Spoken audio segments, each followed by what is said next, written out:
Hi friends, welcome to my channel. First time ನನ್ನ channel ನೋಡ್ತಾ ಇರಿ, ಸಬ್ಸ್ಕ್ರೈಬ್ ಮಾಡ್ಕೊಳ್ಳಿ ಫ್ರೆಂಡ್ಸ್. ಇವತ್ತು ಬಂದುಬಿಟ್ಟು ಒಂದು ಬಫ್ ಸ್ಲೀವ್ಸು, ಅಂದರೆ ಇದೊಂಥರ ಡಿಫ್ರೆಂಟ್ ಆಗಿರೋ ಬಫ್ಫು ಅಂತಲೇ ಹೇಳ್ಬೋದು. ಇವಾಗ ಇದನ್ನು ನಾನು ಚಿಕ್ಕ ಮಕ್ಕಳಿಗೆ ಜಾಸ್ತಿ ಹೊಲಿತಾಯಿದ್ರು.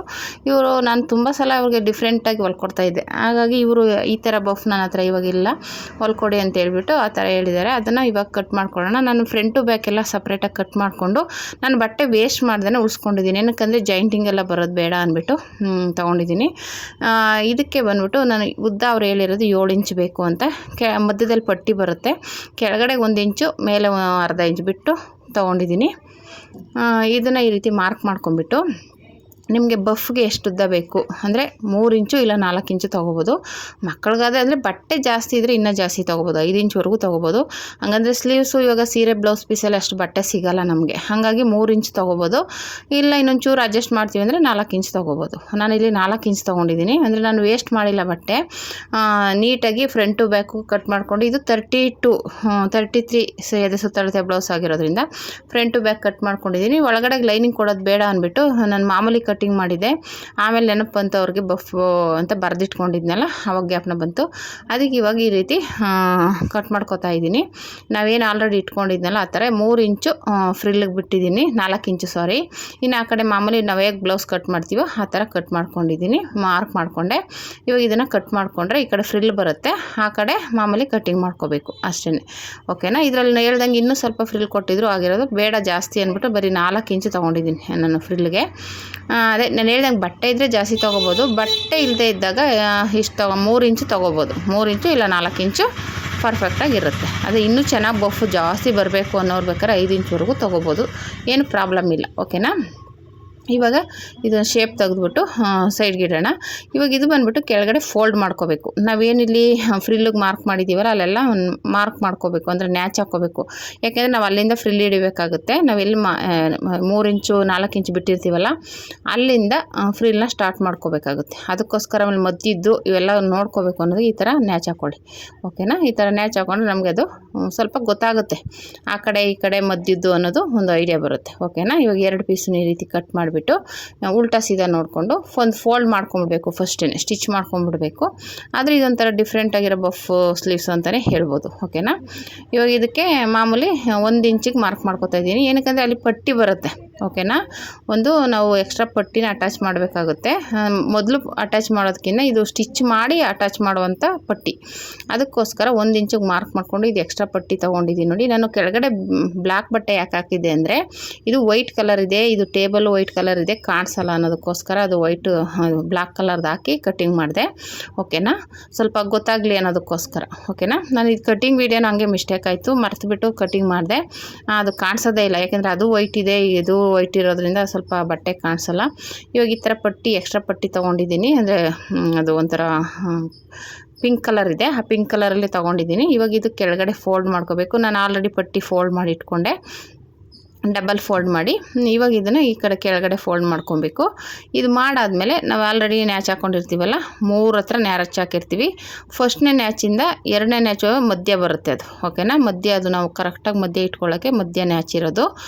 2 ಕಡೆನೂ ನೀಟಾಗಿ ಫ್ರಿಲ್ ಇಟ್ಕೊಂಬಿಡಿ. 3 ನ್ಯಾಚುಗಳು ಮುಗಿಯೋವರೆಗೂ ಫ್ರಿಲ್ನ ನೀಟಾಗಿ ನಿಮ್ಗೆ ಎಷ್ಟು ಸಣ್ಣದಾಗಿ ಬೇಕಷ್ಟು ನೀಟಾಗಿ ಇಟ್ಕೊಳ್ಳಿ.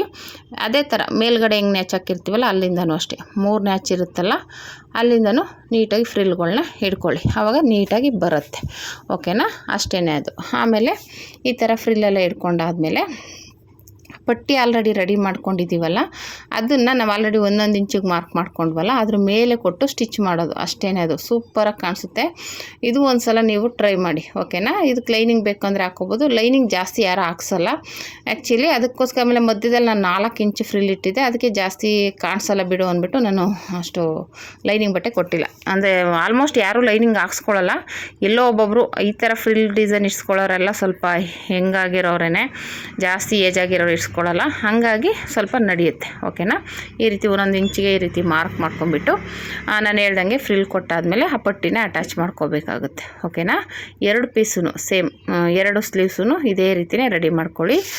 ಒಂಥರ ನೀಟಾಗಿ ಫಿನಿಶಿಂಗ್ ಬರುತ್ತೆ. ಓಕೆನಾ. ಫಸ್ಟ್ ಈ ಥರ ಮಧ್ಯಕ್ಕೆ ನಾವು ಏನು ಮಾರ್ಕ್ ಮಾಡಿರ್ತೀವಲ್ಲ ಅಲ್ಲಿಗೆ ಸ್ಟಿಚ್ ಹಾಕ್ಕೊಂಡು ನ್ಯಾಚ್ ಹಾಕಿರ್ತೀವಿ ಅಲ್ಲಿಂದ ನಿಮ್ಗೆ ಎಷ್ಟು ಸಣ್ಣದಾಗಬೇಕು ಅಷ್ಟು ಸಣ್ಣದಾಗಿ ಫ್ರಿಲ್ ಕೊಟ್ಕೊಳ್ಳಿ. ಆಮೇಲೆ ಮಧ್ಯ ನ್ಯಾಚು ಮಾರ್ಕ್ ಮಾಡ್ಕೊಳ್ಳಿ. ಯಾಕೆಂದರೆ ನಾವು ಸ್ಟಿಚಿಂಗ್ ಮಾಡ್ಬೇಕಾದ್ರೆ ಅದು ಮಧ್ಯ ಅನ್ನೋದು ನಮಗೆ ನೀಟಾಗಿ ಗೊತ್ತಾಗಬೇಕು, ಅದಕ್ಕೋಸ್ಕರ. ಹಾಗೆ ಸಣ್ಣದಾಗಿ ನಿಮ್ಗೆ ಎಷ್ಟು ಸಣ್ಣದಾಗಬೇಕು ಅಷ್ಟಕ್ಕೆ ಈ ಥರ ಕೊಟ್ಕೊಂಡ್ರೆ ಆಯಿತು. ನಾನು ಹೇಳ್ದಂಗೆ 2 ಪಟ್ಟಿ ಸ್ಟಿಚ್ ಮಾಡಿದ್ದೀನಲ್ಲ, ಇವಾಗ ಮಧ್ಯಕ್ಕೆ ಕರೆಕ್ಟಾಗಿ ಇಟ್ಕೊಂಡು ಸ್ಟಿಚ್ ಮಾಡ್ಕೊಳ್ಳೋದು ಅಷ್ಟೇ. ಅದು ತುಂಬಾ ನೀಟಾಗಿ ಬರುತ್ತೆ. ಇವಾಗ ಮೇಲ್ಗಡೆನೂ ಅದೇ ರೀತಿ ನೀಟಾಗಿ ಫ್ರಿಲ್ ಕೊಟ್ಕೊಂಬಿಡಿ. ಓಕೆನಾ. ಒಂಥರ ಬ್ಯೂಟಿಫುಲ್ಲಾಗಿರೋ ಅಂಥ ಬಫ್ ಡಿಸೈನ್. ಇದು ಕಲರ್ ಬೇರೆ ಆಗಿದ್ರೆ ನಿಮ್ಗೆ ಇನ್ನೂ ಎದ್ದು ಕಾಣಿಸಿರೋದು. ಇದು ಟೇಬಲು ಅದೇ ಕಲರು, ಈ ಬ್ಲೌಸು ಅದೇ ಕಲರ್ ಆಗಿರೋದು ಸ್ವಲ್ಪ ಡಲ್ಲಾಗಿ ಕಾಣಿಸ್ತಾ ಇದೆ. ಸ್ವಲ್ಪ ಗಮನ ಇಟ್ಟು ನೋಡಿ. ನೋಡೋಣ ನೆಕ್ಸ್ಟ್ ಟೈಮ್ ಕಲರಲ್ಲಿ ಏನಾದರೂ ಬಂದರೆ ಈ ಡಿಸೈನ್ ನಾನು ಮತ್ತೆ ನಿಮಗೆ ಬೇರೆ ಕಲರ್ ಬ್ಲೌಸ್ ಪೀಸಲ್ಲಿ ತೋರಿಸ್ಕೊಡ್ತೀನಿ. ಯಾಕಂದರೆ ಆ ಥರದ್ರಲ್ಲಿ ತೋರಿಸ್ದಾಗೆ ಸ್ವಲ್ಪ ಚೆನ್ನಾಗಿ ಕಾಣಿಸುತ್ತೆ. ಓಕೆನಾ. ಇವಾಗ ಈ ರೀತಿ ಆಯಿತು. ಇವಾಗ ಇದಕ್ಕೆ ಪಟ್ಟಿ ಆಲ್ರೆಡಿ ರೆಡಿ ಮಾಡಿ ಇಟ್ಕೊಂಡಿದ್ದೀವಲ್ಲ, ಅದನ್ನು ಪಟ್ಟಿನ 2 ಭಾಗ ಮಾಡಿಕೊಂಡು ಆಮೇಲೆ ಮೆಜರ್ಮೆಂಟ್ ನೋಡ್ಕೋಬೇಕು ಕರೆಕ್ಟಾಗಿದೆಯಾ ಅಂತ. ಆಮೇಲೆ ಇನ್ನು ಏನು ಮೆಜರ್ಮೆಂಟ್ ಇರುತ್ತೆ ಅದಕ್ಕಿಂತ 2 ಎಕ್ಸ್ಟ್ರಾ ತೊಗೋಬೇಕು. 2 ಇಂಚು 2 ಕರೆಕ್ಟಾಗಿತ್ತು, ಕಟ್ ಮಾಡಿದೆ 2 ಪೀಸ್ ಮಾಡಿ. ಇವಾಗ ಇದನ್ನು ಕರೆಕ್ಟಾಗಿ ಇಟ್ಕೊಂಡು ಸ್ಟಿಚ್ ಮಾಡಬೇಕು. ಫ್ರಿಲ್ ಏನಾರು ಸ್ವಲ್ಪ ಜಾಸ್ತಿ ಬಂತು ಅಂದರೆ ಅಲ್ಲಿಗೆ ಮಾಮೂಲಿ ಅಲ್ಲಿ ಪಕ್ಕದಲ್ಲೇ ಒಂದು 2 ಫ್ರಿಲ್ ಎಕ್ಸ್ಟ್ರಾ ಮಾಡ್ಕೊಳ್ಳಿ, ಅದೇನು ತೊಂದರೆ ಇಲ್ಲ. ಇಲ್ಲ ನಿಮ್ಗೆ ಕನ್ಫ್ಯೂಸ್ ಆಗುತ್ತಪ್ಪ ಅಂದರೆ ಮಧ್ಯದಲ್ಲಿ ಮಾರ್ಕ್ ಮಾಡ್ಕೊಳ್ಳಿ, ಮಧ್ಯದಲ್ಲಿಂದ ತೊಗೊಳ್ಳಿ. ಓಕೆನಾ. ಒಂದು ಕಡೆ ಫಸ್ಟು ಸ್ಟಿಚ್ ಮಾಡ್ಕೊಂಬಿಡಿ, ಆವಾಗ ಅಲ್ಲಿ ಎಕ್ಸ್ಟ್ರಾ ಫ್ರಿಲ್ ಬಂದರೆ ಬಟ್ಟೆ ಬಂದರೆ ಫ್ರಿಲ್ ಕೊಟ್ಬಿಡಿ ಅಷ್ಟೇ. ಇನ್ನೊಂದು ಸೈಡು ಅಷ್ಟೇ ಎಕ್ಸ್ಟ್ರಾ ಫ್ರಿಲ್ ಬಂದರೆ ಆ ಕಡೆ ಕೊಟ್ಬಿಡಿ ಅಷ್ಟೇ. ತುಂಬ ಈಸಿಯಾಗಿ ಮಾಡ್ಕೊಬೋದು, ತೊಂದರೆ ಏನಿಲ್ಲ. ಇವಾಗ ಇದರ ಫ್ರಿಲ್ ಆಗಿರೋದ್ರಿಂದ ಜಾಸ್ತಿ ಬಂದೇ ಬರುತ್ತೆ ಒಂದೊಂದು ಸಲ. ಓಕೆನಾ. ಅದನ್ನು ಅಲ್ಲೇ ಒಂದೊಂದು ಫ್ರಿಲ್ಲು ಎಕ್ಸ್ಟ್ರಾ ಕೊಟ್ಕೊಂಡ್ಬಿಟ್ರೆ ನೀವು ಹಂಗೇ ಆರಾಮಾಗಿ ಸ್ಟಿಚ್ ಮಾಡ್ಕೊಬೋದು. ತುಂಬಾ ನೀಟಾಗಿ ಬರುತ್ತೆ, ಏನು ತೊಂದರೆ ಏನಿಲ್ಲ. ಓಕೆನಾ. ನೋಡಿ ಈ ರೀತಿ ಎಕ್ಸ್ಟ್ರಾ ಕೊಟ್ಬಿಟ್ಟು ಮಧ್ಯದಲ್ಲಿ ಇಟ್ಕೊಂಡು ನೀಟಾಗಿ ಸ್ಟಿಚ್ ಮಾಡ್ಕೊಳ್ಳಿ. ಓಕೆನಾ. ಅಷ್ಟೇ. ಇದು ತುಂಬಾ ಈಸಿಯಾಗಿ ಮಾಡ್ಕೋಬೋದು. ಈ ಥರದ್ದು ನೀವು ನೋಡಿರ್ಬೋದು, ಚಿಕ್ಕ ಮಕ್ಕಳಿಗೆ ಅವಾಗ ತುಂಬಾ ಹೊಲಿಸ್ತಾಯಿದ್ರು. ಈಗ ಸ್ವಲ್ಪ ಕಡಿಮೆನೇ ಈ ಥರದ್ದು. ಅಂದರೆ ಈಗ ಬಫ್ ಡಿಸೈನ್ ಮೇಲೆ ಬೇರೆ ಥರ ಡಿಸೈನ್ಸ್ಗಳು ಬಂದಿದೆ. ಅದರಲ್ಲಿ ಇದು ಒಂದು ಬಫ್ ಡಿಸೈನು. ಓಕೆನಾ. ಇದು ಒಂಥರ ಬ್ಯೂಟಿಫುಲ್ ಆಗಿರುವಂಥ ಬಫ್ ಡಿಸೈನ್ ಅಂತಲೇ ಹೇಳ್ಬೋದು. ಒಂಥರ ಈ ರೀತಿ ಸ್ಟಿಚ್ ಮಾಡಿಕೊಂಡ್ರೆ ಮಧ್ಯದಲ್ಲಿ ಇಟ್ಕೊಂಡು ಆಯಿತು. ಇಲ್ಲಿ ತೋರಿಸ್ತಾ ಇದ್ದೀನಲ್ಲ ಆ ಥರ ಮಧ್ಯದಲ್ಲಿ ಇಟ್ಕೊಳ್ಳಿ. ಒಂದು ಕಡೆಯಿಂದ ಸ್ಟಿಚ್ ಮಾಡಿ ಮತ್ತೆ ಅಲ್ಲಿ ಜಾಸ್ತಿ ಬಟ್ಟೆ ಬಂದರೆ ಅಲ್ಲೇ ಫ್ರಿಲ್ ಇಟ್ಕೊಳ್ಳಿ. ಓಕೆನಾ. ಇಟ್ಕೊಂಡ್ಬಿಟ್ಟು ಮತ್ತೆ ಅದನ್ನು ಅದಕ್ಕೆ ನಾವೇನು ಮಾರ್ಕ್ ಮಾಡಿರ್ತೀವೋ ಅದ್ರ ಮೇಲೆ ಸ್ಟಿಚ್ ಮಾಡ್ಕೊಳ್ಳಿ. ಆಮೇಲೆ ಕೆಳಗಡೆ ಪಟ್ಟಿನ ಇನ್ನೊಂದು ಸ್ಟಿಚ್ ಹಾಕ್ಕೊಂಡ್ರೆ ನಮಗೆ ಅಲ್ಲಿ ರೆಡಿ ಆಯಿತು. ಮೇಲೆ ಕೆಳಗಡೆ 1 ಇಂಚ್ ಬಿಟ್ಟಿರೋದ್ರಿಂದ ಅದೇನಾಗುತ್ತೆ, ಬಟ್ಟೆ ಹಿಂಗೆ ಎತ್ಕೊಂಡಂಗೆ ಆಗುತ್ತೆ. ಅದೇ ಡಿಸೈನ್ ಬಫ್ ಡಿಸೈನಲ್ಲಿ ಒಂದು ಸ್ವಲ್ಪ ಬಟ್ಟೆ ಹಿಂಗೆ ಎತ್ಕೊಳ್ಳೋದೇ ಒಂಥರ ಬ್ಯೂಟಿಫುಲ್ ಆಗಿರೋ ಡಿಸೈನು ಅಂತಲೇ ಹೇಳ್ಬೋದು. ನೋಡಿ ಈ ಕಡೆಯಿಂದನೂ ಸ್ಟಿಚ್ ಮಾಡ್ಕೊತಾ ಇದ್ದೀನಿ. ಇವಾಗ ಸ್ಟಿಚ್ ಮಾಡಿ ನಾನು ಹೇಳ್ದಂಗೆ ಇನ್ನೊಂದು ಕೆಳಗಡೆ ಒಂದು ಸ್ಟಿಚ್ ಹಾಕೊಂಡ್ಬಿಟ್ಟು ಆಮೇಲೆ ಅದು ರೆಡಿ ಆಗುತ್ತೆ. ಓಕೆನಾ. ಎಕ್ಸ್ಟ್ರಾ ಬಂದರೆ ಏನು ತೊಂದರೆ ಇಲ್ಲ, ಪಕ್ಕದಲ್ಲಿ ಫ್ರಿಲ್ ಕೊಟ್ಬಿಡಿ, ಅದು ಏನೂ ಆಗೋಲ್ಲ. ಬಫಲ್ಲಿ ಇನ್ನೂ ಚೆನ್ನಾಗಿ ನೀಟಾಗಿ ಕಾಣಿಸುತ್ತೆ. ಓಕೆನಾ.